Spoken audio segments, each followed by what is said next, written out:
The next P are people relations. One of the Entrepreneur essay finalists is a big, burly Irishman. He looks, who watches Survivor here? Oh God, I'm the only one. Two of us, oh thank God. There's this guy, Rupert, who was voted off last night, and I was so pleased about it. He's this big, hairy guy, big, burly guy, massive beard. You can't even really see his mouth or his nose. It's just hair all over him. And Kevin has been involved in the waterproofing industry for years and years and years. He's the guy who will climb up onto the roof, although when I see the size of him, I often wonder if it's not hazardous. He would scrape off the old stuff, apply the new stuff, and seal these massive tin roofs for industrial South Africa. Over the years, he started to identify a cheaper and more cost-effective way of doing this. So he created a little nut with a foamy substance around it. And he created this nut, and he went to go and speak to some patenting attorneys, and he decided that this thing was patentable, and in fact, he never sold one, but went ahead and patented this roof bolt.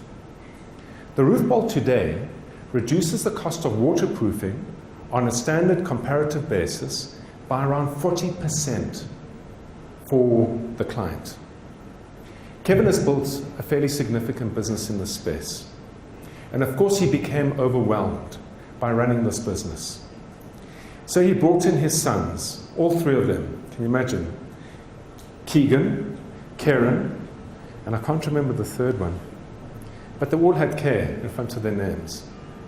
Things worked splendidly well for the first 6 months.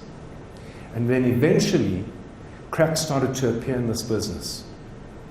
And the thing is, when you work with people and you do not create clearly defined roles and responsibilities, clearly defined areas of action and continuity, these cracks do appear, especially in family businesses. In this instance, in order to maintain some kind of manageable relationship after hours, everyone decided that the best way to work with each other is to be non-confrontational. And what that led to was assumption about who does what. In a family environment, and in fact in a partnership environment, I have seen time and time again where I'm assuming you did that, and you're assuming I did that. And the person who loses out is the client, who eventually gets aggravated and moves on to someone else who's not making any assumptions. So getting people relationships right in the management team is fundamental to building an asset of value. If those relationships are not working well, the number of great businesses that any one of us here would buy in a flash that I have seen destroyed is numerous. In fact, I think that that is probably one of the key drivers of failure in most small businesses. It's poor people relationships. That's the second P.